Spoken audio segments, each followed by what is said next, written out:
श्री स्वामी समर्थ. स्वामी समर्थ नामस्मरण आणि 3 दिवसात फरक दिसेल. ही उपासना आपण 3 दिवसीय नक्कीच करू शकता. 3 दिवसीय उपासना सुरू करायच्या आधी स्वतःला तयार करायचं आहे. स्वतःचे आत्मपरीक्षण करायचे आहे. कारण की जोपर्यंत आत्मपरीक्षण करणार नाही, आत्मबोध होणार नाही, तो पण उपासनेचं फळ आपल्याला मिळायचं नाही. कारण की स्वामी स्वतः म्हणतात तूच तुझा घड, तुझाच तूच वाढ, तूच तुझा जीवनाचा शिल्पकार हो. मनोभावे मनात श्री स्वामी समर्थांची स्थापना आपल्याला करायची आहे. आता ती स्थापना कशी करायची आहे? पहिली गोष्ट तर असाध्याला साध्य करायचे असेल तर उपासनेची तीव्र इच्छा मनात आपल्याला जागृत करावी लागेल. आपल्याला त्यावेळेस ही इच्छा जागृत करण्यामध्ये त्रास होईल.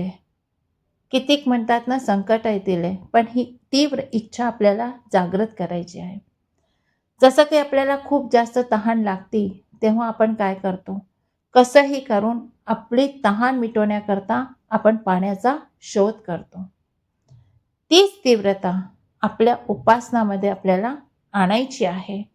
आणि उपासना करताना आपल्याला धीर सुद्धा धरायचा आहे. तो धीर म्हणजे कसा?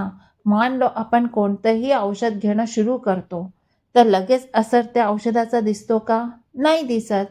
ते औषध 3-4 दिवसानंतरच आपल्यावर असर दाखवतो आणि आपली तब्येत नीट करणं सुरू करतो. तर ही स्थिती उपासनामध्ये सुद्धा आहे.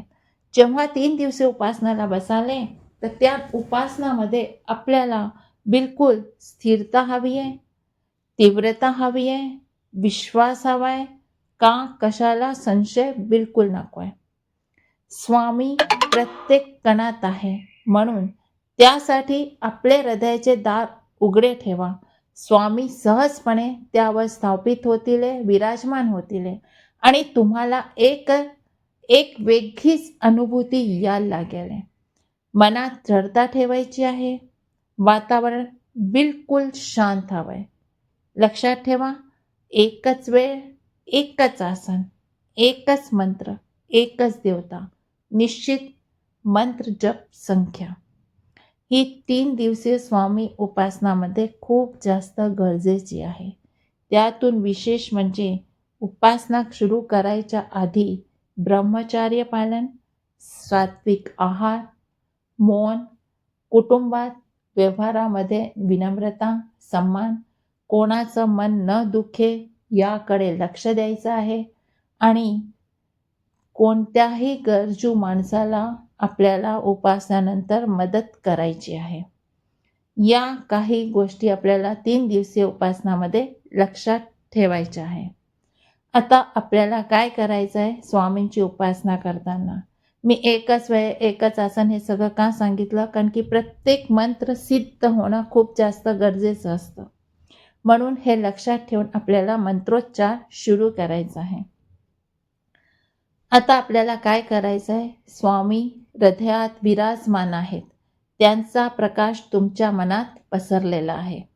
कारण की जेव्हा स्वामी आपल्या मनात बसतील तेव्हाच ती खरी उपासना सुरू होईल. फक्त त्यावेळेस कोणीच नाही, फक्त स्वामी आणि तुम्ही. न पूजा, न पाठ, न अर्चना, न धूप, न दीप, न अगरबत्ती, काहीच नकोय. फक्त स्वामी आणि तुम्ही एकाकार. तो प्रकाश आणि स्वामी तुमच्या मनात विराजमान आणि तुम्ही स्वामींची एकाकार होत आहे. जेव्हा हे स्वरूप समोर आलं की तुमच्या धडकना तुम्हाला ऐकू यायला लागतील. तुम्हाला तुमच्या धडकना ऐकू यायला लागतील कारण की तुम्ही स्वामींशी एकाकार होऊन झालाय. स्वामींच्या तुमच्या धडकना एकसारख्या होऊन जातील. श्वासामध्ये अचानक उतार चढाव येऊन जाईल. जसं तुम्ही श्वास घेताय ना, तर श्वासामध्ये तुम्हाला उतार चढाव महसूस व्हायला लागेल. तो वाढेल आणि त्या उतार चढाव बरोबरच अचानक तुमच्या तोंडून, तुमच्या मनातून सुरू होऊन जाईल फक्त उच्चारण आणि ते उच्चारण होईल श्री स्वामी समर्थ. आणि तुम्हाला कळणार पण नाही की तुमची उपासना सुरू होऊन गेली आहे. कारण की त्यावेळेस आपल्याआप या मनामधून उच्चारण येईल, आपल्याआप मनामध्ये येईल, आपल्या पोटांवरती यायला लागेल आणि ती वेळ तुम्हाला कळणार सुद्धा नाही आणि तुमची उपासना सुरू होऊन जाईल. तुम्हाला काही आवाजसुद्धा येणार नाही, तुम्हाला काही विचारसुद्धा येणार नाही, तुम्हाला समोर काही दिसणार नाही आणि तुम्हाला काही सुचणार पण नाही. आणि तुमच्या तीव्रतेची प्रार्थना सुरू होऊन जाईल.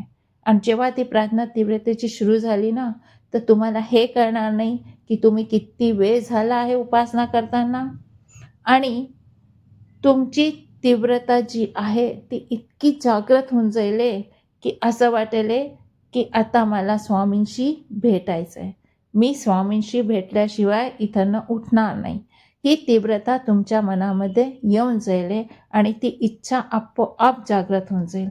आणि हीच इच्छा, जी ही इच्छा जागृत झाली आहे, तुमच्या सगळ्या इच्छा दुसरीकडे ठेवून देईल.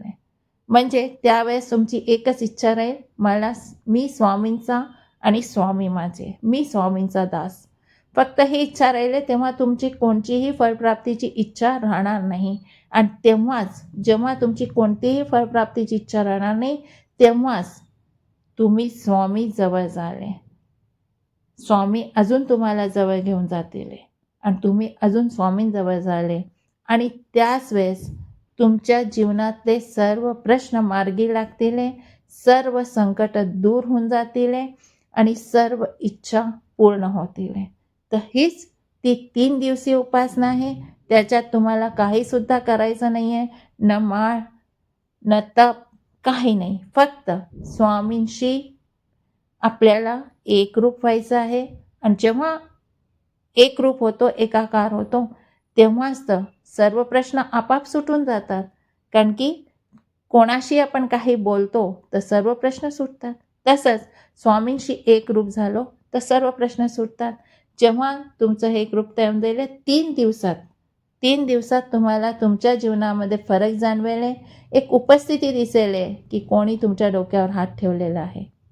स्वामी तुमच्या जवळ स्वतः उभे आहे, बसले आहे, तुमच्याशी बोलत आहे. ही अनुभव तुम्ही स्वतः जाणून घ्याले आणि अनुभव आल्याशिवाय राहणार नाही, हे निश्चित आहे.